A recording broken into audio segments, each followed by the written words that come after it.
Hi, everyone. Thank you for being here tonight. My name is Io Wright. I'm the co-founder and chief program officer at Postfire. I'm also a total loss survivor from the Eaton Fire. Postfire is a not-for-profit platform that guides survivors through each step of recovery with expert guidance. If you are on this call and you were directly impacted by either fire, you can sign up for early access to the portal at postfirela.org. Before we get started, I want to acknowledge the incredible hard work of the folks who made this happen in lightning speed, most of whom are survivors themselves. I'd like to acknowledge the team at Resilient Palisades, who's been working to address climate and ecological crises since 2019, Eaton Fire Residents United, who've been demanding accountability and awareness around health and safety concerns since January, and the post-fire team who sprang into action on this, most of whom are displaced from our homes still. Can we just turn their cameras on for 1 second to acknowledge those folks? Thank you all. Everyone here really appreciates you. I also want to thank specifically the LA Fire Health team for recognizing the importance of the community leading this conversation, as well as the team at CAP LA and USC Clean who have been working on soil toxicity issues. We're going to put everyone's websites in the chat so that you can look into their important work. The scientists with us tonight are Dr. Kari Nadeau and Dr. Joe Allen from Harvard, Dr. Yifang Zhu and Dr. Mike Jerrett from UCLA, and Dr. Michael Kleeman from UC Davis. They are the scientists behind the LA Fire Health Study and responsible for the results we're going to be discussing tonight. I want to say to you all that our communities are deeply grateful for your dedication to the health and safety of both Eaton and Palisades fire survivors and Angelenos more widely. We know that this is a very difficult time to be a scientist, and we appreciate you tremendously. I also want to honor how stressful this news may be for survivors. The scientists have expressed a deep commitment to staying alongside us through this process, and we're going to address anything that develops further as a community. We've gone through and we've curated the many questions that were submitted, but if you have further questions, please put them in the Q&A box at the bottom of your screen, and please upvote anything you see rather than repeating entries. It would help us a lot. And because of the overwhelming interest, we may run longer than our schedule of 90 minutes, but I will do my best to keep this as tight as possible and get everyone's questions answered. Now, before we get started, I want to clarify some terminology for you. Hexavalent chromium is also referred to as Chrome 6. You may hear it interchangeably referred to as either name. It's the same thing. In this context, thresholds just means the cutoff point scientists use to decide if something is safe or unsafe. With Chrome 6, the thresholds being referred to have been set by the EPA as being safe or unsafe for human exposure. Lastly, I want to say our fires were what were referred to as wildland urban interfaces, or WUI for short. You may hear that as well. That refers to a wildfire that jumps from a wild area into an urban area. Now, I want to also start with a very base level understanding of what's been happening in this very intense last 48 hours. 2 days ago, scientists from LA Fire Health came to Post-Fire Eaton Fire Residents United and Resilient Palisades and asked us to share their findings with you. They have detected elevated levels of hexavalent chromium, or Chrome 6, in the air within and up to 6 miles around both burn scars this past March, April, and May during peak debris removal. This confirms what Stanford researchers have shown before, which is that wildfires can transform chromium-3, which is common in things like stainless steel, plumbing fixtures, electronics, and car rims, into chromium-6, which is far more toxic. More testing will be conducted over the next 3 to 4 weeks to give us updated results. For very important context here, the levels were found below the EPA threshold for outdoor workers, but above the EPA threshold for indoor air quality. Tonight, we're here to discuss a preprint of these findings. A preprint is an early research release, not yet peer-reviewed, that scientists share when waiting could put public health at risk. That is said in no way to discredit the results, but to contextualize that this is very early in the process of analyzing these results and the effects that they could have on our communities. The scientists who made these discoveries are each here with us tonight, and I want to stress again that they came directly to community leaders so that the information could reach you in a calm, factual way, not first through headlines that might spark confusion or fear, and we're very grateful for that. This conversation is about awareness, not panic. Recovery leaders can and will band together to ensure vulnerable community members receive health and safety instructions as needed and other support. This should not be a moment of panic, but a moment to lend an attentive ear and be aware of what's going on around you so that you can make informed decisions that work for you and your family. There are already a lot of toxins in the air, water, and soils after these fires, and hexavalent chromium is among them. but it's important we stay clear on the most accurate information and recommendations as they are updated. Post-fire, EFRU, and Resilient Palisades will continue to update you, but you should stay across information from the LA Fire Health scientists themselves, which you can find at lafirehealth.org. Now, without further ado, doctors, all of whom are very impressive, can you please explain your findings in the most layman's terms possible? Thank you, Io, and thank you all for joining us. We were monitoring the dust during the debris cleanup operations, trying to see what the lead and the arsenic that we knew were emitted during the active fires would look like in the debris removal operations. As a part of that, though, we looked at many other metals, not just lead and arsenic. And as a part of that, we found chrome concentrations that were in very, very small particles in the nanoparticle size range. So when we talk about particles, we talk about their size because that affects how they interact with the human body and then also how far they might travel in the air. And so as a part of our measurements, we were separating the particles by size so that we could see if the metals were concentrated in any of the size fractions. What we found was these chrome and silver particles actually were concentrated in the smallest size fractions that we collected, 56 nanometers. That's not a number that many of us really relate to very often, but you've all heard probably about PM 2.5. That was the main metric that you would have thought about to track the smoke. 2.5 microns or 2,500 nanometers is the size of particles then that we normally think about. These 56 nanometer particles are much, much smaller than that. So small, in fact, that they can penetrate through cells, they can circulate in the blood, they can get into our bodies much more deeply. Now, when we saw those particles being where most of the chrome and the silver was, we were, of course, immediately very curious, what could produce that? I've never seen anything like that before. Most times we see chrome and silver in larger particles. And so their concentration in that small size fraction was very curious. But then we also compared that to the measurements of hexavalent chrome that we were making in parallel. And that's where we realized that the majority of those chrome nanoparticles were actually in the hexavalent chromium form, which we know is of great health concern to us all. So we did surveys across Altadena where we would drive and collect an average concentration across the Palisades and drive and collect a concentration on 6 days. Is what's reported immediately. We have data from another 2 days, but that was in March, April, and May. And we saw these sort of consistent levels at averaging around 13.7 nanograms per cubic meter. That doesn't mean anything to anybody. Really, it's the comparison to the standard that sort of matters and the comparison to typical background levels that matter. And we think that this rises to the level where it needs to be investigated. We need to make sure that they've fallen back down to the levels that existed before the fire. If they persisted for a long time, this would be a concern for health. But we think that this is something that needs to be brought to the public's attention, be aware of it, and then to think about it, to make sure that it's no longer a problem. So I'll stop there. I'll let anybody else in the the group wants to comment on that, please do, and happy to answer questions. Thanks, Dr. Kleeman. I'll go next. So it's a pleasure to be here with you all and happy to be a resource. Thank you to the survivors group for hosting this. And I'm sorry for everything everyone is going through and has been going through. My name is Joe Allen. I'm a professor at the Harvard School of Public Health. My background is in exposure and risk science. I'm a certified industrial hygienist, and I run Harvard's Healthy Buildings program. In my role here, I am also part of the LA Fire Health Study. This is a consortium of 10 plus universities with many, many scientists with different expertise and backgrounds that are working to get answers to these kind of questions. What is in the air, water, soil, dust, when and where, for how long? What can you do to stay safe? What does this mean in terms of health? I'm one of the co-leads of what we call our exposures team with Dr. Jerrett. This is the group that's focusing on environmental measures. Dr. Kleeman, Dr. Zhu are part of this team of scientists. We meet every week to discuss findings. We review data together.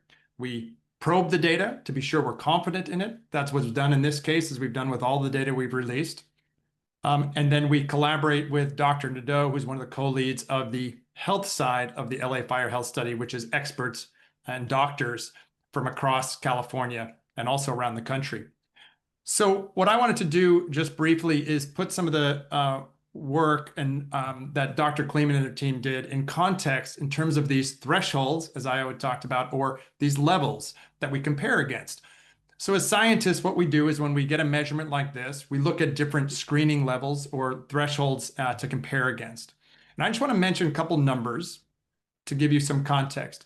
Dr. Kleeman and his team measured hexavalent chromium on average at 13.7 nanograms per cubic meter. They saw levels, there are other areas that were likely to be much higher than that, but on average across the neighborhoods was 13.7. For context, the EPA publishes what's called, has a reference level that's designed to be protective for long-term exposure, and it's a level at which we don't expect adverse health effects. That number is 30 nanogram per cubic meter. The EPA also publishes what's called screening levels.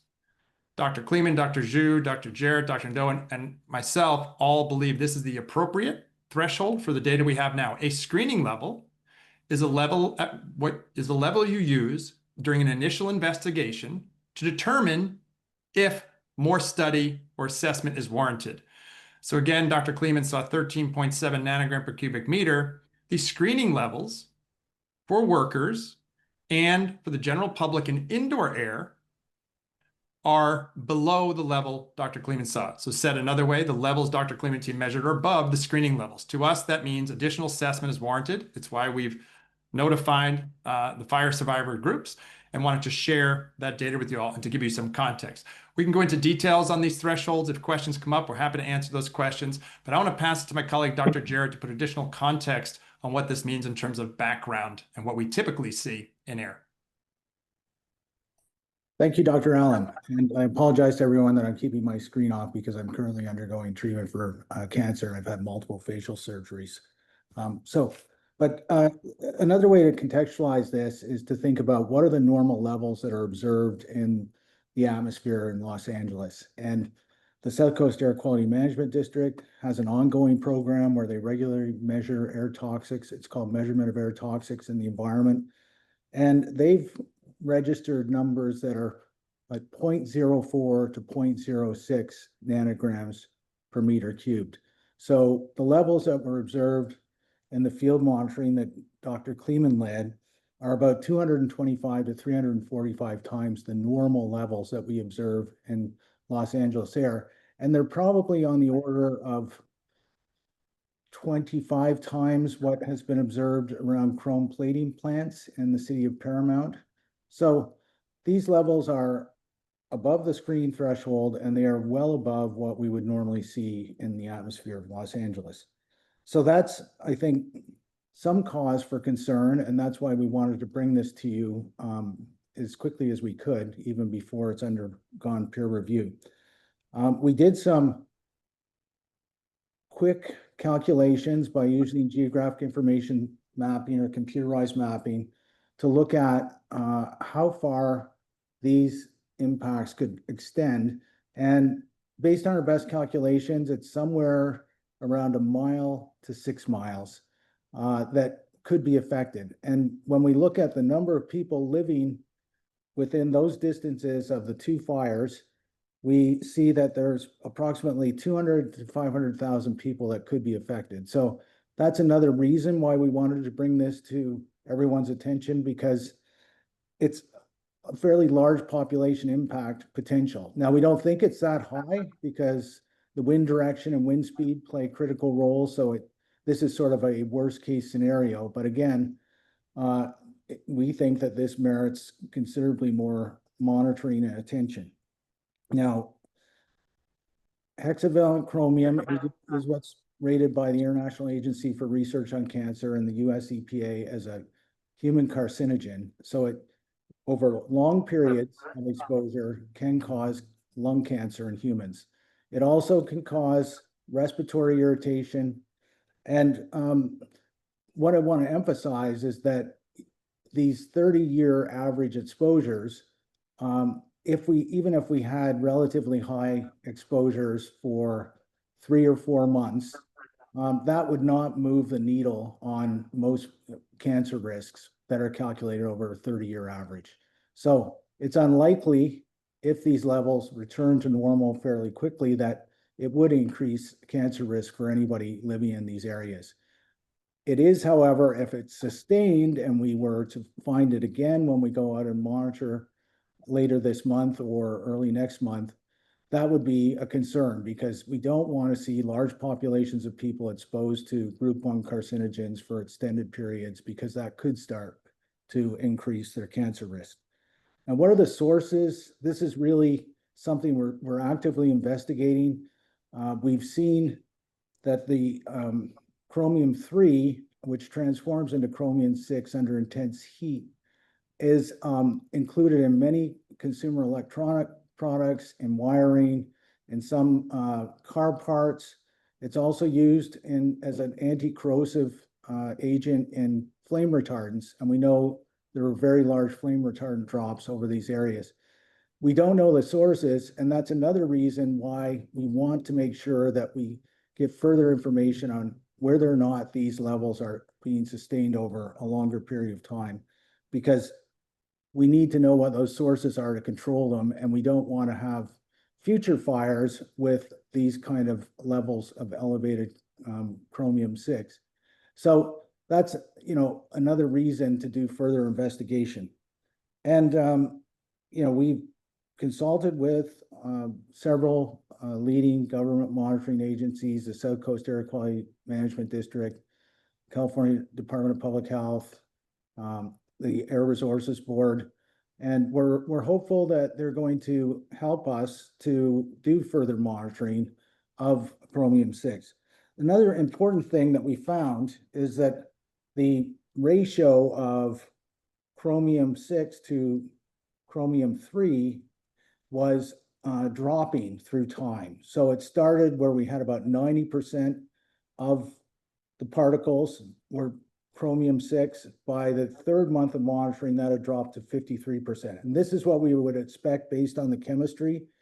So we're hopeful that those levels are going to continue to drop and we won't see much Chromium-6 remaining for any long period. And then I think Dr. Allen will probably talk about this, but we're conducting further studies to look at whether or not there's been penetration into indoor environments, because the indoor environment at home is where people spend about 70% of their time. So it's a critical exposure pathway if it has made it into the homes. And because chromium is a metal and it's biopersistent, it will not break down over time as some of the other contaminants from firewood.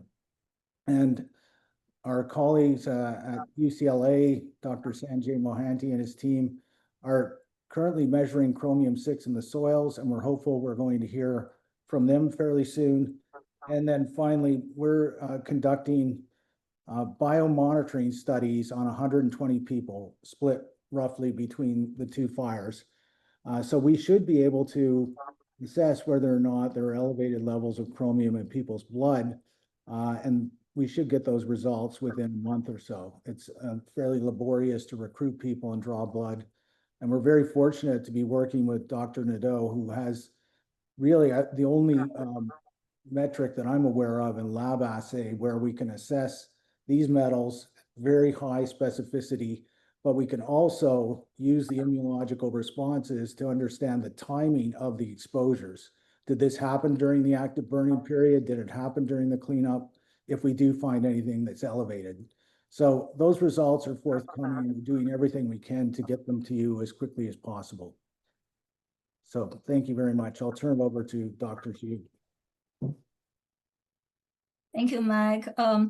Thank you everyone for having me here. I think I will just add a few aspects that colleagues are already shared, in addition to colleagues already shared. One thing that to think about is the most, I think, striking finding for all of us, even as a scientist working in air quality measurements and field for years, is the fact that those Chromium-6 are concentrated, highly concentrated in this nanoparticle size range, or some people call it ultrafine particles. As Dr. Kleeman mentioned, majority of the mass of Chromium-6 is actually detected in the size range when particles are less than 56 nanometers. So what's the implication for that? On one side, those particles are, as my colleague said, they are more likely to penetrate deep into your lungs and get into the bloodstream.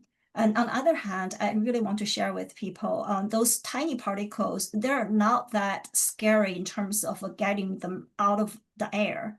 The HEPA filters that you guys has been hopefully been running as part of all of those community outreach and sharing data briefing, mitigation recommendations that the LA Fire Health Studies and CAB-LA groups has been trying to get across to the communities, running your air purifiers, HEPA filters. Those filters, they can also take care of those very small particles.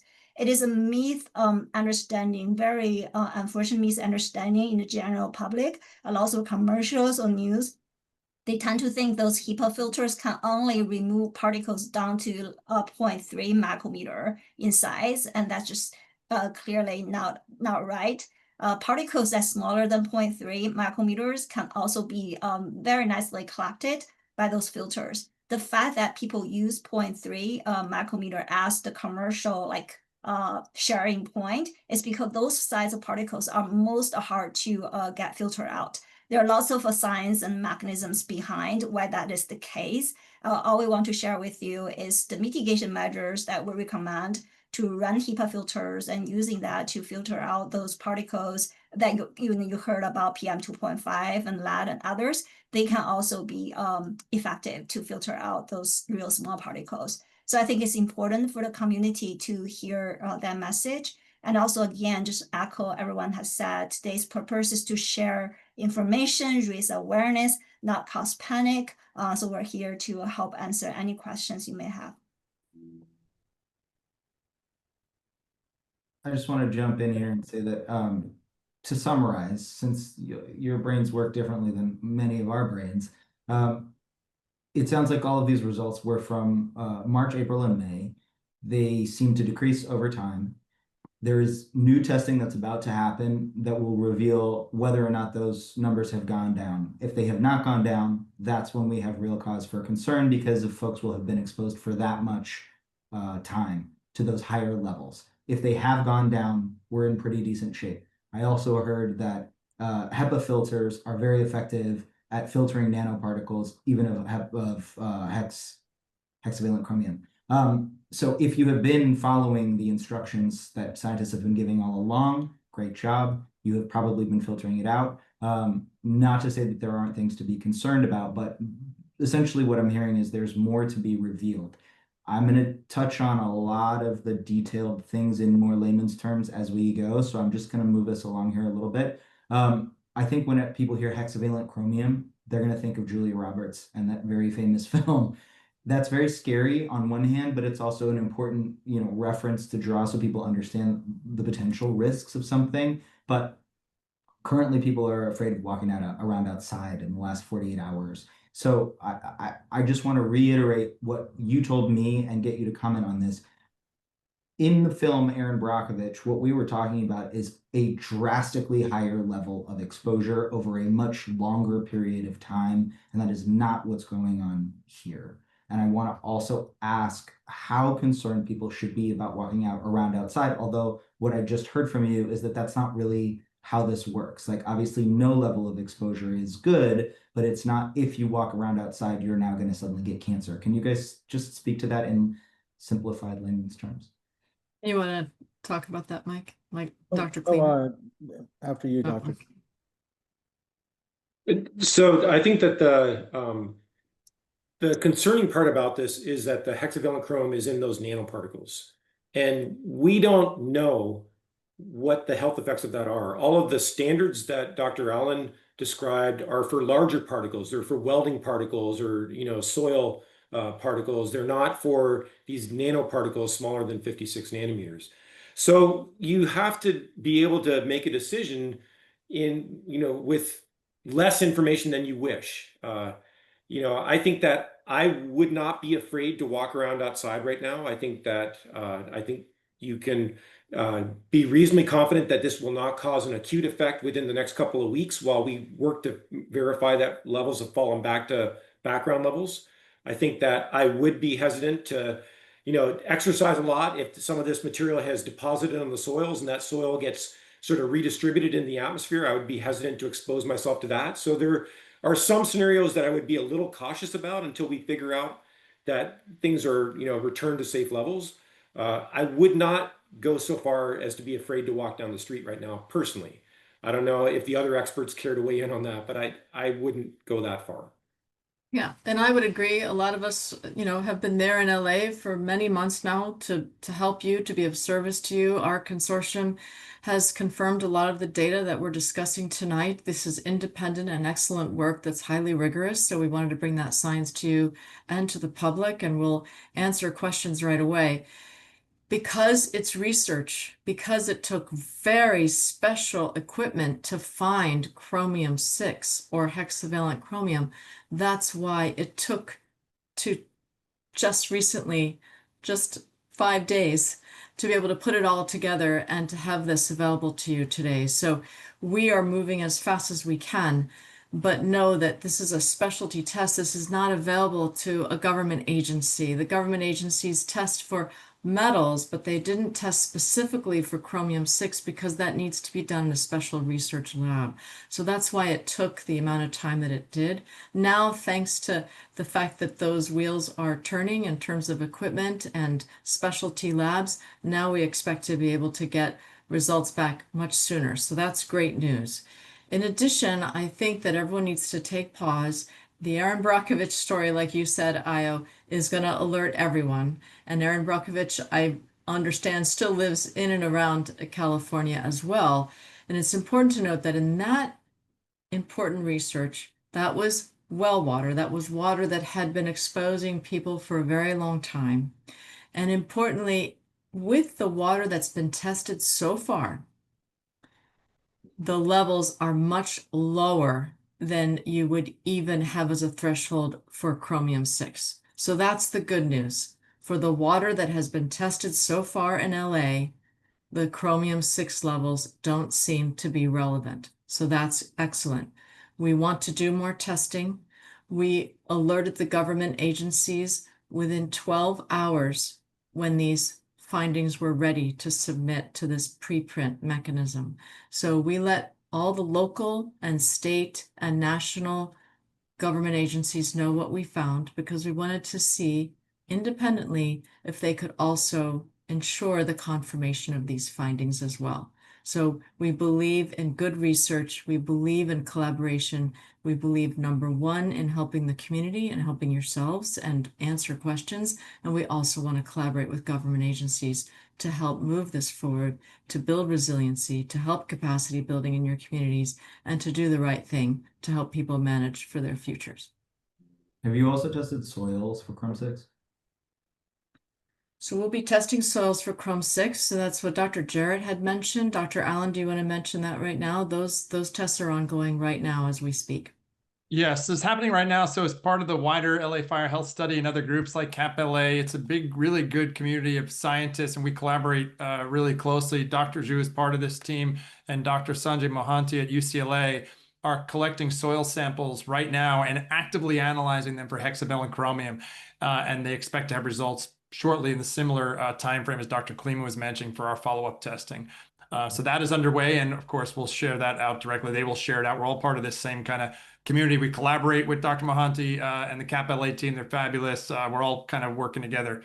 And we sent out this to the network. So we need to find hexavalent chromium in the soil samples. People have looked at the water samples, like Dr. Nadeau said. We have not seen it there. So yeah, okay. We expect that shortly. In terms of we're dealing with various populations here. Who are the most at-risk populations for hexavalent chromium, and like what pre-existing conditions are of particular concern when Chrome-6 is present? I can answer this if you'd like, but please, my colleagues, feel free to answer. The authors of this paper, Dr. Kleeman, Dr. Jerrett, and Dr. Zhu are here. Dr. Allen and I are representing the consortium and the many other universities that have reviewed this work. As a physician and as a healthcare provider, some of the symptoms that are associated with chromium-6 exposure, high levels, are those that appear to be allergies, for example. And I don't want to say that anyone that had those symptoms necessarily got Chrome 6 exposure, because those are pretty what we call non-specific symptoms. But itchy eyes, itchy nose, irritated throat, those are important symptoms to look for. But clearly this is now past the time of any type of acute symptoms. We want to make sure that in the blood we can follow this, as Dr. Jerrett mentioned. We are doing thousands of people now, thanks to many of you, thanks to Cedars, thanks to USC, which are also part of this consortium, and UCLA. So we hope you'll join the UCLA registry. We're following people over time for symptoms, for many other things, not just Chrome 6. So a lot of things are in the air. We need to be very careful, but importantly, we want this to help you and your families, and be able to help policymakers so that we can build back better for LA and also build the future back to be able to help with additional fires that might happen. So with that in mind, we have testing already on thousands of people that we're testing their blood for chromium 6 and other things, and we'll let you know the minute that we have that data. To answer your question, Io, long term, we're also going to be following people for symptoms, but right now I wouldn't expect anyone to have any of these symptoms right now that are associated with the chromium 6 because of the levels and because of what we saw in terms of the pattern decreasing over time. But from a health perspective, a lot of doctors don't know about chromium 6. So if you ask your family doctor or you ask your typical primary care doctor, they might not know. So know that we're here to help you as specialists, and these things are rolling out over time. We're also going to be checking into the firefighters, see how they're doing. So we want to be able to offer our services to many people and to be able to have specialists that understand these items in terms of exposures. Thank you for that. In terms of the folks, like there's kind of a Venn diagram of people who are generally perceived to be at-risk elders, pregnant people, Yeah. existing conditions. Is that kind of the same overlap here? It's a great question. So typically when anyone gets exposures, exactly like Io was mentioning, those people that have higher metabolisms are at higher risk of some of those exposures. So they tend to be women who are pregnant, children, smaller children, as well as the fact that children especially breathe more frequently for any given minute. Their heart rates are increased so that they tend to pump through any toxin faster. Now, on the other hand, though, a lot of pregnant women and children also have incredible buffer systems in their blood to be able to buffer against toxins. So everything's a little bit different. We're going to be looking at that, Io, so that we can try to understand who was most vulnerable for chromium 6. We expect that people that are elderly and people that are in that pregnant women and children category are going to be at higher risk. But right now, we believe that everyone could potentially be at risk, whatever your age is, wherever ethnicity, genetic predisposition. We want to make sure that people are cautious and vigilant, but don't panic. But we can't say now with firmness who exactly is at risk. We want everyone to know that there is a risk here, and we'll look at certain populations, but we want to make sure that that access is available to all. So when we talk about taking precautions, I know throughout the fires, many of us were recommending that folks wear a P100 respirator when going back into the burn zones. There was a little bit of confusion about whether N95s were sufficient, and the kind of a consensus was come to that N95s are not sufficient. So I just want to clarify what the precautions are that one can take on a daily basis. And then I also want to touch on the fact that folks are very concerned about what it means for this to be on surfaces within standing structures, because a lot of folks are already living in their homes back in the burn zones. There are schools that are open. So can you speak to both of those things? What do precautions look like? And maybe touch back on the HEPA filter question, just so we can bring that up into consciousness. Yeah, sure. So I'm happy to weigh in on here. And for background, I do a lot of worker health and safety work as a certified industrial hygienist. I do this. I've overseen respiratory protection programs and what we call respirator testing. So the recommendations we made very early on in the pandemic still hold. For those going back to severely impacted homes, UC, ash, soot, debris, we have recommended a P100 with a multi-gas mask. You might see those as like the magenta cartridge. So P100 is what will capture the particles, and the magenta cartridge is what captures the gases. For everyone else, an N95 is really good protection. I think there's been some misunderstanding a little bit about how N95s work and how effective they can be. So I'll just clear it up a little bit. It's very similar to what Dr. Zhu was saying about thinking about HEPA filters. So N95s, as the name suggests, are at least 95% effective at capturing particles, but they're rated on the worst particle performance. So it turns out for larger particles, they perform even better. That makes sense. It's intuitive to most people. Where most people get tripped up or don't make mistakes on this is that these filters also perform better on small particles. So you can imagine it's like this U-shaped response. Does really good at big particles, does really good at small particles, and actually does really good, 95% at least, on the medium, on these kind of small particles in this mid-range, their worst particle performance. So an N95 is really effective, but it's a common mistake to think that maybe it doesn't capture these nanoparticles that Dr. Kleeman and team have measured. They actually are really effective. I'll just give a tip to people, as I'm talking about this during COVID as well. And when you think about filters, masks, or what we call respirators like an N95, you want to think of the two Fs, filtration and fit. I've been talking about filtration, that's the 95%. The other part is fit. So you got to be sure it's worn snugly, there's no air. You can do what we call a quick little check to be sure there's no air seeping in from the sides. If you do that, they're going to be at least 95% effective. There was a really big review done of all the science on N95s, in particular for nanoparticles. And we can share this if people are interested. They found that N95s are indeed, as we would expect, protective against these smaller particles. So that should be reassuring to people. These same recommendations we've been making from the beginning of the fires still hold.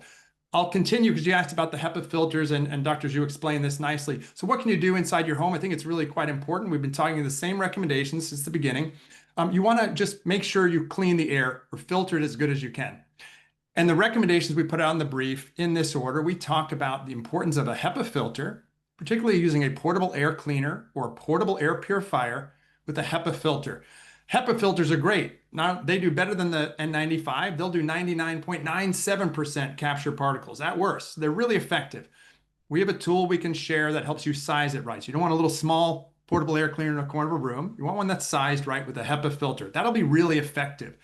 In addition, if you have a central system, you want to use what's called a MERV 13 filter or even better. So we list that after the portable air cleaner with the HEPA filter. And that's good. These are good filters. If you can go higher than MERV 13, great. But many central systems, like a central air system, can't always handle the amount of air that has to get pushed through or the pressure to get through a MERV 13 or higher. But most, if not all, these central systems can handle a MERV 13. So to simplify that, N95s are very effective. If you're in a highly contaminated place, yes, a P100 also with the multi-gas, highly recommended, or leave that to professionals for sure. In your home, a portable air cleaner with a HEPA filter, definitely in your bedroom and anywhere else you spend a lot of time. And then if you have a central system, just upgrade the base filter. Most base filters are MERV 8. You want to be sure you're at MERV 13 or higher. Okay. There's a lot of concern from folks about what to ask schools in particular. My understanding is that folks or any building that has participated in post-fire remediation for lead, that also can suffice for Chrome 6. However, the necessity is post remediation testing. And can you guys speak to the importance of post remediation test clearing or clearance? Dr. Allen, do you want to take that one, or Dr. Jerrett, or Dr. Kleeman, or Dr. Zhu? I'm happy to, but I'll defer to Dr. Jerrett and Dr. Kleeman as study co-authors, but I'm happy to weigh in. Joe, I think this is your wheelhouse. You should speak on this one. Yeah, I mean, so look, I think there needs to be testing post clearance. We've been recommending this. Everybody else has too. That certainly after like the soil clearance work that's being done, the remediation, we need post clearance testing. I think the same thing makes sense as you're having professional remediation of a highly impacted home, or you're even doing the cleaning. I think it makes a lot of sense. what we have seen in the data is that when people do this well and do it right, either remediate or clean, it can be highly effective. In fact, we just talked with a group today that I can't name who, but they did this good remediation, good cleaning of indoor dust, and they tested afterwards and they didn't find the levels of metals they saw beforehand. That makes a lot of sense. And I'll add to the air cleaning conversation in terms of what you can do, what anybody can do in their home or apartment if you just want to be a little safer in terms of cleaning surfaces. Just make sure surfaces are clean. You don't want to track in things on your shoes as you walk into these places. You can kick them off. You want to be sure you're vacuuming with a vacuum that has a HEPA filter. That'll do a really nice job of capturing these particles. So there's remediation and deep cleaning, and then also I think confirmatory testing makes a lot of sense. I don't think everybody has to run out and test for hexavalent chromium. In fact, you can't, and you just kind of specialize equipment to do that. Okay, I want to flag that some objection has been raised to using vacuums, and I also want to just kind of attend to the fact that cleaning to you guys may mean something a little more thorough than what folks are doing. So just for the purpose of like full clarity, if you were in or adjacent to the fires and you experienced ash or contamination in your house, A, you may not be able to see it.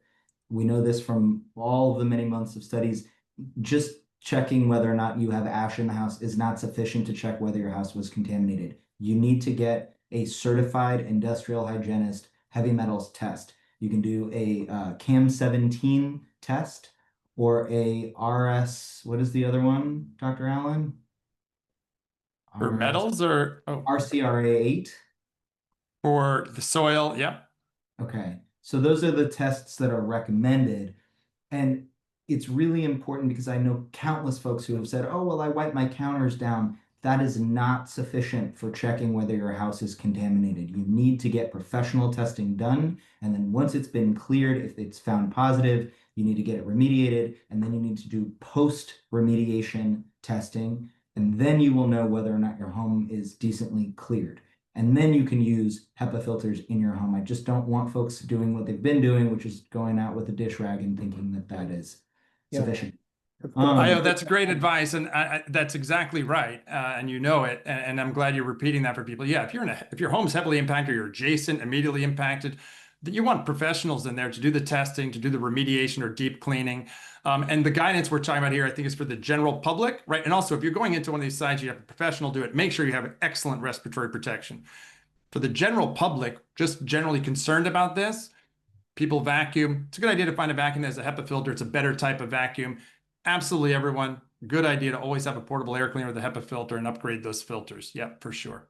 So I think most people on this call are probably directly impacted or adjacent.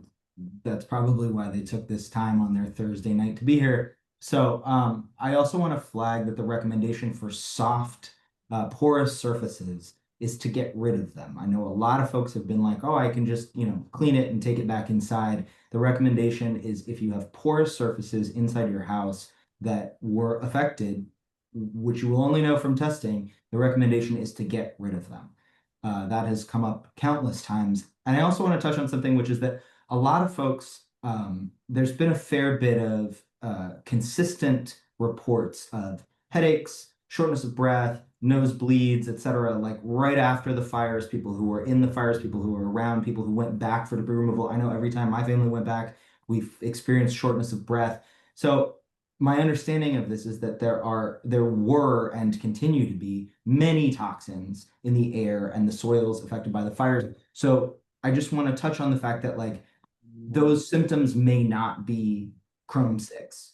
They could be a lot of things. Is that correct? Exactly. Unfortunately, and especially in LA, 16,000 buildings went up in smoke over a period of days. That is intense amounts of materials.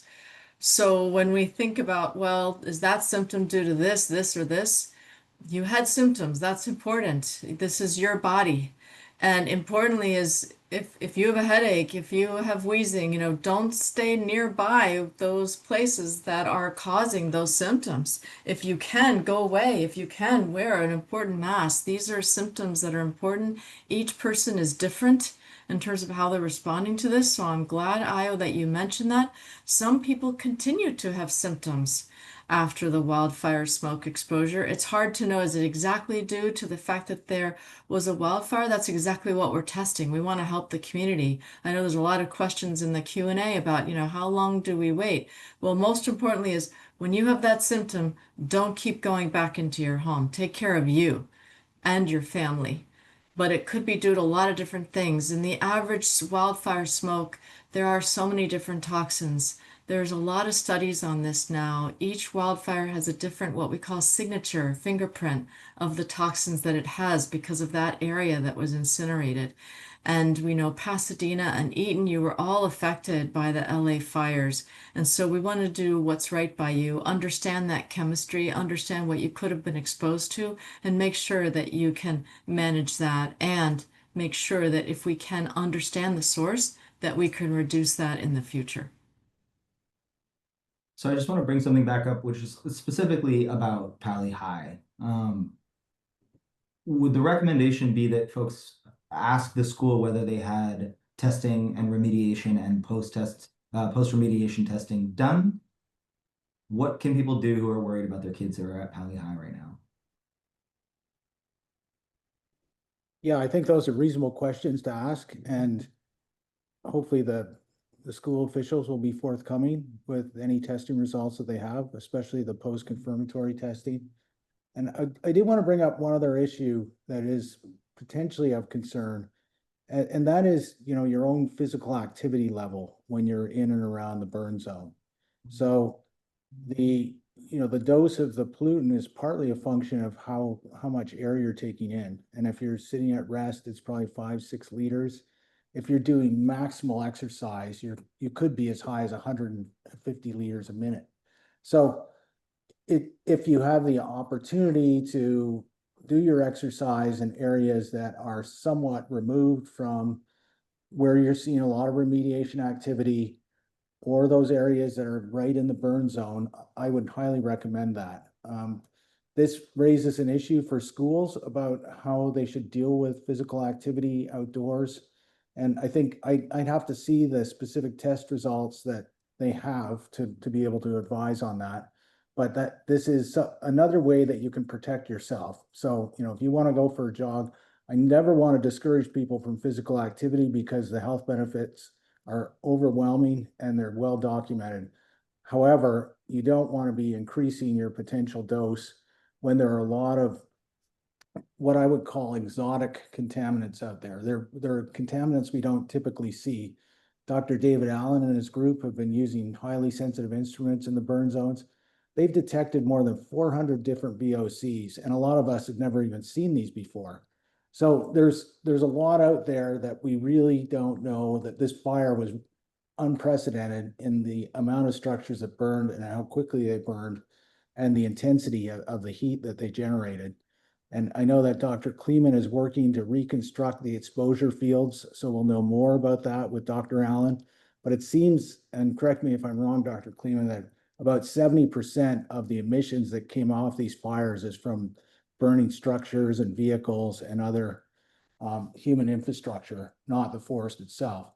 So, that's something that there is the potential for a lot of contamination that we have not studied before. And if you have the opportunity to take your physical activity somewhere outside of the burn zone or not adjacent to it, I think that's another way to protect yourself against these unknown risks at this point.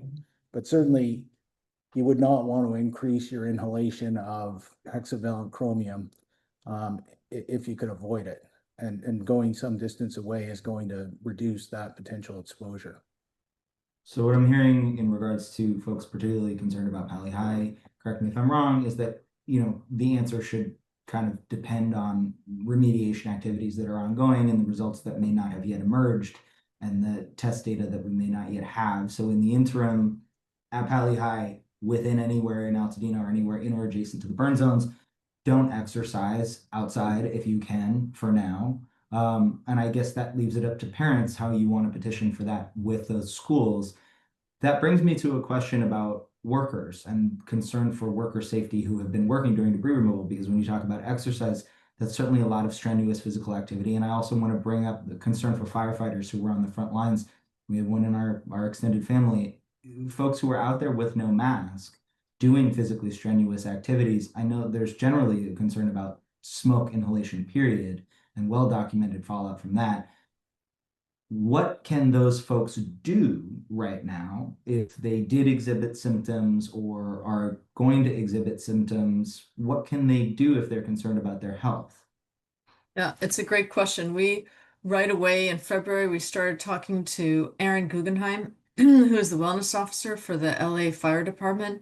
And then the UCLA registry is great for anyone and also workers that had exposures over long term, and firefighters, as well as people that stayed behind to keep their homes protected. And so there were a lot of citizens that also got exposed that weren't wearing the right appropriate filtered N95 masks or rebreather masks. So with that in mind, there's a study at Cedars-Sinai just for firefighters where they're offering free physical exams, free testing. So if any of you have firefighters that were part of the LA fires, and we're so appreciative of their service, Cedars-Sinai has now set up a clinic just for them to follow them and to make sure that their bodies are okay, as well as follow their blood and follow other things that are part of their health. So that's good. We would love to do that for everyone. UCLA has a registry. I know that a lot of clinics and hospitals want to take care of people, but there's a health access issue as well. So with that in mind, outside workers are a higher priority for many of us because they are vulnerable. Io, in terms of a population, like you mentioned before, who is really vulnerable to these exposures, it's likely the workers that spent so much time outside and intensely were outside. I also think the people that covered the news, people that were in the media right there in the front lines, we want to also offer them the ability to have them be potentially cared for in a more frequent way. So again, all of you should please let your communities know everyone is potentially at risk. There's a lot of toxins. We want to make sure you're cautious, that you're vigilant, that we're not panicking here, but importantly, we wanted you to know so that you can manage that. And we are going to be specifically working with the workers, and we'll roll out information to you as we get it. Yeah, I can say from having been in both burn zones many times that I often observe workers that were not wearing proper personal protective equipment. And that, going back to the exercise, they are exerting themselves, they're moving soil. So they're close to potential emission sources, and they were not wearing the proper equipment. Hopefully going forward that there's going to be better supervision of that, through Cal OSHA and other places, but that's definitely a concern. And for the firefighters, we know that their risk of lung cancer is higher than it is in the average population. And that is one of the occupational risks that they will face. And my son is actually a wildland firefighter, and there's absolutely no way with the current respirators that are available that you can carry 50 pounds of equipment on your back plus a 22-pound saw up a 30-degree slope and wear a mask. You will not be able to get enough oxygen in. So there's ongoing work to try and improve that. And my colleague, Dr. Rachel Jones, is working on how to get better respirators that protect against VOCs, volatile organic compounds, and particles during fires for the wildland firefighters. And hopefully we'll be able to come up with some solutions fairly soon because it's a critical issue. Before we leave, I just want to clarify a couple of points that I hear early questions, just clarify a few points. One is on the soft goods comment. We just did a webinar earlier this week on Monday to share about the soft goods testing results as part of the Hexavalent study. And we see a lot of VOCs emitted from those soft goods we collect from fire impacted homes for sure. But we also see a very wide range of variations across different homes and even within the same home. I understand there's the soft goods disposal versus remediation. There's also involves insurance complications and make things really difficult. I think a lot of time we're just like trying to offer one question, that one answer, but in this complicated situation, it's not really one answer fits all. I think it's really just depends on the near nitty-gritty levels, nuances of the details. It really depends on your industrial hygiene test reports from your home, right? If you're heavily impacted, which I think is what you're referring to, those homeowners, you test very high levels of lead above abatement, yes, you don't want those soft goods to stay. But there's maybe also cases or scenarios where the homes are slightly impacted by the smokes. There's still things that they care about. I think there's just the answers. I think people just needs to be aware that those recommendations and it's really case dependent on your individual situations, because we do see a very wide range of data even across homes and even within the same home when this comes to soft goods. I mean, on that note, I think just before we move on from it, I think there's like a fair bit of imposter syndrome amongst survivors where people think that the concern is, well, I'm not that bad, or my house isn't that bad, and the other people had it worse. I can't tell you how many times I've seen that from folks who have, it turns out their entire HVAC system is filled with contaminations, or, so I think we obviously want to err on the side of caution here. So I think it's really important to uplift what Dr. Zhu was saying, that it is dependent on your test results, but at the same time, get the test results. Yeah, get the test results. Don't assume that you're not heavily contaminated and that somebody else has it worse. Just because your neighbor's house burned down and your house didn't, obviously doesn't mean that you don't have contamination, or doesn't because nobody on your block burned down doesn't mean that you don't have contamination. Make the effort to get the test and then assess how high your levels of contamination are, and don't guess on that information. Ask a certified industrial hygienist, somebody who is a professional in this field, whether or not your levels are considered high, and then make an assessment from there. And to flag, that stuff takes time. So in the interim, if you don't feel like you want to live with soft goods that could be potentially contaminated, a lot of folks recommend that the safest bet is to put it outside or wait or get rid of it. So, everything with balance. Continue. Yeah, definitely. Thank you. And also I want to talk a little bit about the Pali-High specific questions. We also get lots of concerns. I think oftentimes, I think this group is very, scientists, I think for communities, we're very much looking forward to data. Like I think data needs to be used to guide our actions, our decisions. And just to that extent, I just want to share with the group, we do have air monitoring network set up in the Pali area called Cap Air. And you can actually go to the website and look for real-time PM 2.5 and PM 10 concentrations. While those networks don't really provide Chromium 6 data, but seeing lower levels of PM 2.5, PM 10 is actually reassuring about just generally how the air quality, outdoor air looks like in the Palisade area. And so far, I think most of the data, most of the days we're seeing, they're generally in the good to moderate range. So I also think it's important for people to be aware there are resources for community members to look for to gather decisions based on data, but not just, because I think data is really helpful in this context. And I think the parents should push the school leadership to do post remediation testing and see the data. And then there's also other aspects that we're talking about environmental exposures, but just like Joe mentioned, exposure ties into certain behaviors, right? So like for dust, and if you don't resuspend or you don't really put them into your mouth and go through it, so it's not really an exposure. Even it doesn't mean something is there, meaning that you're exposed. And just like Dr. Jerrett said, it also has to do with your physical activity levels, where you are, when you spend your time. A lot of factors comes into this total exposure definition or determination. I think it's also important to keep that in mind when it comes to, high schoolers going back to schools and their behaviors and the outdoor air quality.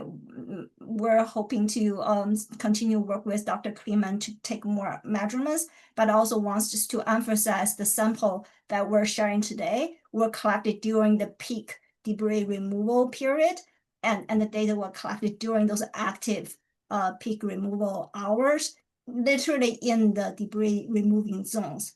So things are very different today compared to that, and it will be different in January 2026. So I think all of those contacts needs to be taken into consideration when people make decisions, make the best decision for their family.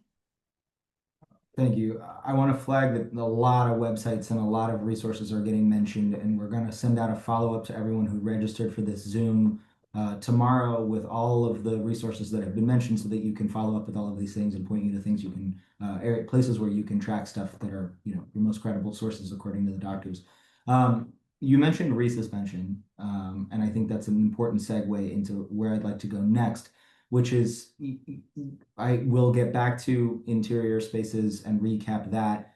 Now I want to talk about folks who are total loss survivors who are contending with what this means for their rebuild process. So obviously, you measured air, and these particulates will then settle into the soil. So I'm assuming that means it's safe to assume that there is hexavalent chromium in the soils currently. So the question is,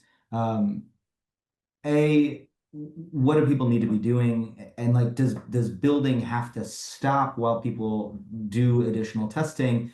And I think the concern with resuspension is, let's say I had my lot remediated and then tested and it tests clean, but my neighbor has not had their lot remediated yet, and then their lot gets remediated, or the building starts and they don't remediate and they build, and then things get resuspended into the air. Is that going to recontaminate my lot? Can you speak to recontamination for soils? Well, let me just say that the nanoparticles that we measured will be carried with the air, and just as if you let a balloon go at your lot and watch where it goes, in a few hours it will be gone. And so unless there's a fresh emission source, then the air will be clean in a relatively short time. The concern that you're highlighting, Io, is that there might be some deposition to the ground, or maybe the material that was sort of at the source of that airborne nanochrome might still be in the soil, and that could be an issue. I think the soil testing is really important to kind of rule that out, or to understand the concentrations of it. Almost certainly there would have been sort of hexavalent chrome in the soils right after the burn in the ashes, because we've seen that in other fires before. That part's almost for certain would have been there, scraping off the topsoil and sort of, we expect that would take care of a lot of this. But I think, again, we should rely on the data, and the data will be forthcoming. The testing's already happening that we've discussed, so don't put a stop work order on that construction project, but continue to watch this issue, continue to watch the data that comes out. Our group will certainly be interacting with the community as we learn from that, and we'll reach out, and we'll make up. We together will come up with guidance that we think we can should be putting out in the coming weeks. So I think I wouldn't stop work. I would urge us to continue monitoring this issue and wait for the data to come out. Yeah, if I could add that, to be abundantly cautious, you should always do post-confirmatory testing after the soil has been removed and scraped off. And then if you're in an area where there's a lot of active building and soil being turned up, it probably would be a good idea to do additional testing as you go through the construction process. But I don't think it's necessarily a reason to stop construction unless you find that there's a very high level of lead or asbestos or chromium in the soil. That would be a cause to not construct. But if your post-confirmatory testing shows that the levels are acceptable, and then you monitor through the construction process, I think that should be sufficient and quite cautious. When we talk about testing and monitoring, are we talking about a CAM 17 heavy metals test? for the soil testing, I think we're going to learn a lot when Dr. Mohanty releases his results, which I think is imminent. So those tests are going beyond the typical industrial hygiene test, from what I understand. I'm not a soils expert, so I can't say that test is sufficient. But certainly, as going back to your resuspension question, it's a good question, and it's one that I think the best way to ensure against it is to test right before you build, make sure that you're not seeing any unacceptably high levels of metals in the soil, and then to test periodically as you're going through the construction process if your neighbors have also been constructing and there's a lot of dust. So what I'm going to do is we're going to connect with, when the doctors are referring to Dr. Mohanty, they're talking about the lead scientist on the Cap LA soil study that's been happening. We had a conversation with them previously about, my question to them was, how many lots do we need to test across both burn zones to give us real data on whether there's a high level of contamination? Do I need to test every other lot, or do we need to test every single lot, one a block? What do we need to do? And the answer from Dr. Mohanty was that they're doing 600 soil tests, comprehensive soil tests in each burn zone. And that is an extraordinary number of tests in one small area. And they feel that that is enough to indicate the level of toxicity in both of those places. So what we're going to do after this call is we're going to reconnect with Dr. Mohanty and Sarah Ali from the Cap LA study, and we're going to ask them for some specific recommendations around what type of test you should get on your soil. But I think that the takeaway here is that it's really, really important to test. And if you are financially not in a position to be able to test, what a lot of folks have found success with, at least on the Eaton side, is if you are part of a lawsuit, you can ask your attorney in that lawsuit to get your lot tested by a certified lab. A CAM17 test, I believe, is what they recommended, but again, we will confirm that for you as part of your case costs. What that means is that you will still pay for that eventually in the event of a settlement, but you will not pay for it up front.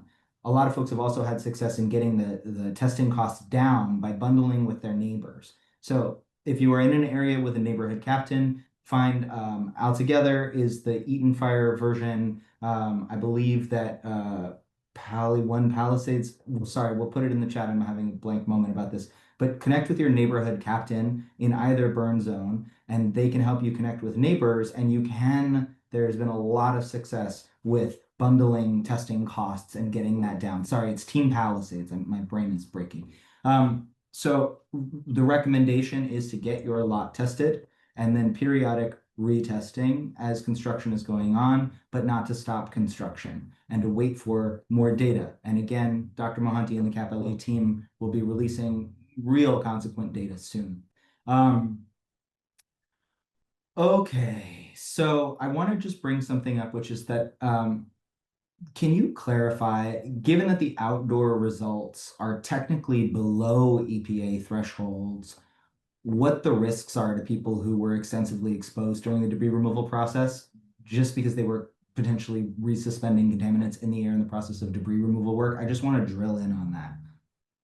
Yeah, let me speak to that quickly, and maybe other people can jump in. We measured a citywide average. We were driving around areas of low concentrations and high concentrations, and we came across, we came up with this average number.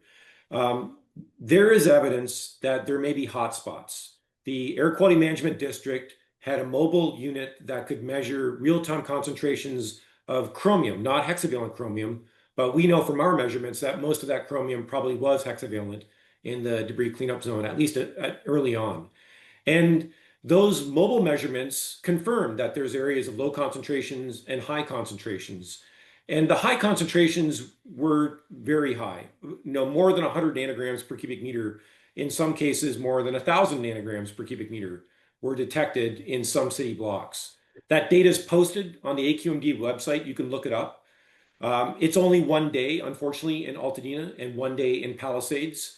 And so we think that combined with our data set working together, that confirms the idea that this was a debris cleanup sort of dust plume that got released from some type of material in some homes, maybe all homes, but certainly some homes had this characteristic. So there is a high potential that some workers saw concentrations that were far above what we're measuring for a citywide average. And again, that's why we're trying to raise awareness. We're trying to urge people to be aware of their own health, to think about the exposures they might have had. It also points to why it's so critically important for us to understand the sources. Is it only the solar panels? And so it's only the houses that had solar panels on it where you need to really be worried? Is it the rubberized tire in the playgrounds? And so anybody who cleaned that up has to be worried. There's 4 or 5 different sources that the group is sort of debating, and I think they all need to be tested, but it will matter a lot for who needs to worry and what we need to think about, in terms of monitoring their health going forward, and then what we maybe need to do differently in the future the next time this happens, which sadly, this is probably going to happen again at some point. So for all those reasons, the science of this isn't over, and it needs to work with the community, and it needs to work with the policymakers to try to, understand what we just experienced and how we are going to deal with it moving forward. Can you clarify how that differs for folks who have been living in standing homes in either burn zone or in the 6-mile radius around since the fires? Yeah, I mean, if you look at the concentration profile that will come from a debris cleanup activity, it's pretty localized. You're going to get very high concentrations there, and then it will fall off pretty strongly. So, the distance matters a lot here. If you're 6 miles away, yeah, you might be just above that threshold. But if you're 6 feet away, you're right in the plume. So, for people that were living there or living adjacent to it, there's a difference between 10 feet of separation, your neighbor's house was being mitigated or cleaned up, versus 100 meters of separation, it was happening a block over, versus a quarter mile. This all matters. And so, again, we need to understand that source. We need to understand, was it every house that was cleaned up or just some houses? We need to understand that before we can do better. But if you were in there and you're right around those cleanup zones, right now you're in our top list of people we're concerned about, that we need to understand what you were exposed to. And that starts with understanding what was the source of this stuff. I think we're going to get some answers on the potential impacts on health when we get the analysis done on the blood draws from the 120 people. Now, this is just the start of a larger study, and we were fortunate to have philanthropic donations from the Spiegel Foundation, from the Keene Foundation, from Moore Foundation. But, we really need more resources, and they would normally come from government agencies that are no longer funding this kind of work. So that, I want to flag that to folks. I know there's a lot of members of the media on this call and some members of philanthropy. I do want to flag that, everybody dealing with these issues is struggling for funding, and these scientists have flagged that they do need additional funding. So that's a travesty of this moment in time. And if you have something that you can do about that, please do it. And I'm unabashed in asking for that on there and all of the not-for-profits in the space's behalf at this point. I want to ask you about how Chrome 6 travels. So to be specific, in our initial call, you mentioned the way that Chrome 6 can weather and that it does over time weather. We don't really have information on how fast it weathers or what that looks like in this specific context, but a specific question that has come up, again, is like, I can remediate my lot, and if the 4 lots above me have not remediated their lots, and then it rains, and also people are worried about the oceans and like where this will run off to. Can you speak to Chrome 6 traveling with rain and potentially like any other weather? I want to point to Kari on this one because she's talked to some of the Stanford scientists who have investigated this. So I want to hand this over to Kari. Thank you. And on the point before, I mean, people are at risk. And like Dr. Kleeman mentioned, the people that are closer to that area where he and his colleagues found the high amounts of chromium-6 are at higher risk. As to putting a number on that risk, we don't know. Like each person's a little different. But importantly is we're letting you know now. We want you to be informed. And that's important because that information can help you manage. We want to get more information, but at least you have this information to help you. within that, I think it's important as we think about this next question, and with the soils and with weathering, we've done a lot of work in the Northern California fires that were also at the wildland urban interface. Nothing like LA though. LA, again, 16,000 structures with the wind patterns that you had, that is unprecedented. So for that we understand, for that we have science already to try to predict what might have happened with these nanoparticles, with the rain and the water, and with the wind, we assume that some probably went out to the ocean, unfortunately, or were deposited in areas where we might not be able to necessarily measure, but we will be measuring the soil. That's important. We have measured the water. The government agencies, I saw that in a question, have not measured the water for chromium-6 for that we understand. We've measured it for total chromium. It's very low, so that's good. But we believe that yes, with weathering over time, that there'll be less chromium-6, but we do need to test that to confirm that assumption. And that's what we want to do, and that's what we want to do soon. Secondly, like Dr. Kleeman mentioned, we do assume that some might have gotten into the soils right away after that huge hit during the debris removal. And we don't know to what extent it's settled into the soil. My colleagues at Stanford have shown that it does deposit in the soil, and that does need to be checked regularly. And so that's what we're doing now. So we're using the best of our knowledge to be able to help you as a community. And we know that we need to still measure this in the soil, monitor it, and then manage it. And we have colleagues at UC Irvine that are experts in hydrologic flow modeling for water and soil debris. So they're working on models to try to predict where the contamination may have been carried after rainfall. And I know that Dr. Allen has worked with them. I don't know if you have any further insights. I haven't talked to them in some time now. But we'll try to get an update out to you. I think it's another very good question. That's one of the really, from a scientific perspective, difficult and fascinating questions that comes out of these fires is they are truly multimedia. It's something that starts on the land, goes into the air, deposits back on the land, and then travels into the water. So, and then cycles back. So it's really very complex to try to predict where all those contamination flows are going to go. But I think our colleagues at UC Irvine are expert in that, and we'll try to get an update from them for you as quickly as we can. Okay. We also, oh, sorry, I have one more item. We really appreciate all of you because many of you are involved in citizen science. So that we say that we don't understand certain things now in moving forward and we want to do more work, that's a lot of times thanks to you. These blood tests that we're now doing, this work that we're collecting, a lot of the work that Dr. Kleeman did was because the people around Altadena, for example, allowed him to travel through that neighborhood in the Palisades as well. Like we would not be here with this data without citizen science. So again, we really appreciate that.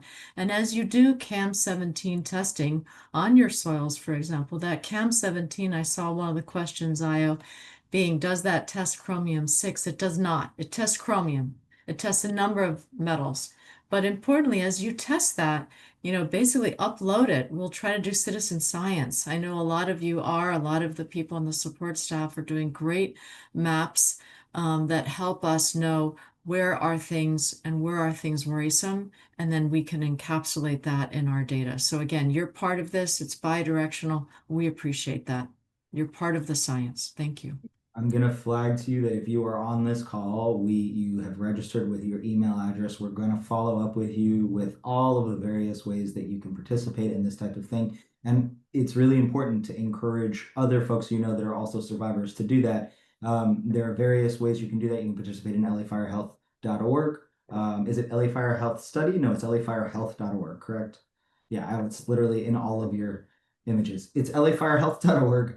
You can also visit postfirela.org, Eden Fire Residents United. Resilient Palisades, we all have mailing lists, but if you are on this call, Postfire has your email, and we will follow up with you in all of the different ways that you can participate in this.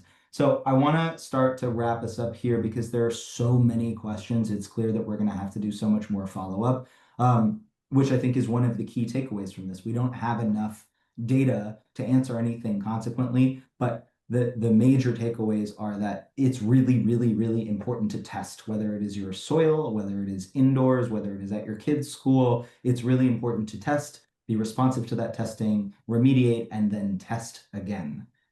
If you feel weird, don't ignore your own body. Get your blood tested, which Dr. Kari Nadeau is working on. You cannot get a test from your GP. Your doctor will not be able to test you for hexavalent chromium. So Dr. Nadeau is working on being able to send out blood tests. So again, that's something that we will keep people abreast of. If you are a firefighter, you can go to Cedars and you can get monitored there. I want to clarify just like a few little points, and if we can try to keep the answers brief as we come to a close, that would be awesome. You've said a couple of times that the majority of chromium that you've found was chromium 6. Can you clarify the portion of chromium that was chromium 6 in your findings, just by like a rough ratio? Yeah, so 90% of the chromium was chromium 6 in March. And by the time we had gotten to May, that had fallen to around 50%, 55% in that ballpark. So, okay, thank you. Now, does what someone might be doing, because a lot of remediation and abatement instructions have been going out around lead, does what someone might be doing to abate lead also address abatement of chromium 6? Both in soils and indoors? So if folks are already doing that, I just want to really put a fine point on this. Is that the same type of abatement that they would be doing? Do they need to be doing anything else? Yeah, short answer is yep, exactly the same abatement and protocols you've been following for lead and other metals, yes. Should they then also test for chromium 6? I think another way that people can do this, because the tests for total chromium are a lot cheaper and a lot more accessible. And one thing you can do is if you test for, you do your remediation, your cleaning, you test, let's say your dust or soil for total chromium. If that is below the Chrome 6 limit, you can be confident you're not exceeding that limit, right? So instead of going to get out the specialized Chrome 6 testing, it can be done. You have to be, if you hire a certified industrial hygienist to get hexavalent chromium, just be careful, and they should know you have to use specialized collection equipment that ensures you're capturing Chrome 6 and it's not changing to Chrome 3 in transit or on the media before it gets analyzed.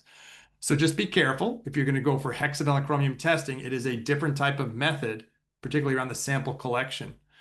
That said, if you look total chromium and it's below the hex limit, then you're in good shape, obviously, because hex or Chrome 6 is a subset of total chromium.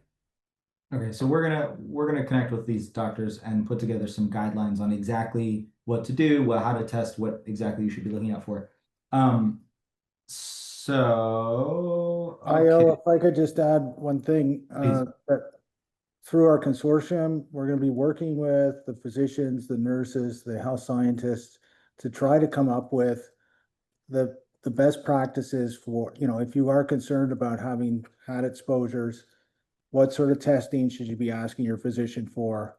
And then we'll also be trying to develop educational packages for physicians who may be dealing with people that have been living in high impact zones, so that information will be out there, because these are not issues that your average, family physician has to deal with very often. So that's going to be one of our tasks, and we'll be working with a wide array of leading medical institutions to come up with that. Okay, so there are a lot of things forthcoming, and we're going to send out all of the various ways to keep track of stuff. One I can tell you right now is if you sign up at postfirela.org for our mailing list, we will get that information to you as it becomes available, and also lafirehealth.org for their specific recommendations. Okay, so I want to just kind of recap here a little bit. If you are a total loss survivor, following debris removal, you should hire a certified industrial hygienist and get a CAM17 plus lithium test was also recommended on your soils. If you cannot afford to do this, ask your attorney if you are in a lawsuit, specifically the SE case, if you have one, to pay for this testing as part of your case costs if they plan to test your soils for your case. And the recommendation is to bundle with neighbors to bring those costs down. If you have a standing home, conduct thorough metals testing inside your home. Get a professional, and this is really important, certified industrial hygienist and do a full metals test of at least an RCRA 8 or CAM 17 test. And also, this is also really important, a TEM test for asbestos has also been recommended by a lot of people who are concerned about health concerns here. This is separate from Chrome 6. This is just generally, if you're going to test your house and you want to be safe, this is something you should add. It's TEM, Thomas Edison Marcus. If you have high chromium on those tests, request the speciation of the chrome for chromium 6. So what you'll be asking is, how much is chrome 3 and how much is chrome 6? If you worked in the burn scars during debris removal or are a firefighter, or if you experienced symptoms, you should obtain a research blood test. Again, that means that your average doctor can't do it for you, but Dr. Nadeau will be following up with different testing opportunities. And if you are a firefighter, you can go to Cedars. Dr. Nadeau, can you just quickly please clarify the next steps for blood testing, just so that folks have a sense of when and what? Absolutely. So we already have perhaps some of your own blood, but we do have about 1,000 people that we have blood collections on, including the people that Dr. Jerrett had mentioned from the UCLA study. So we'll be doing that work and then sharing that data with you soon. I will be as well having one day, which is a community day, where this research lab that I run will be there in LA to offer these tests to people. And again, this is a research lab. It's not available in a typical clinical lab. These are the things that we're learning, but importantly, you can be part of that, and we'll let you know through IO and your groups when that community day will be, to be able to offer you that blood test. But importantly, data on your peers, on your neighbors, will potentially be available to you already, and we'd be happy to come back, IO, and show that data to your group here. So I want to thank you for that. We will definitely be following up with you. In terms of everyone in anywhere near the burn zones, please get a HEPA filtered air purifier and run it in all of the rooms in your house, but especially rooms where you spend a lot of time, like your bedroom. We're working with philanthropy right now to try to secure a program that can get at least some of those filters for elder folks and people who are in at-risk populations. Again, for all of this information, we will keep you abreast of it if you sign up for the newsletter at postfirela.org. The EFRU team and everyone else will also be able to reach you through there with upcoming information and follow-ups. Are there any other health and safety recommendations that I missed or that folks should be pursuing?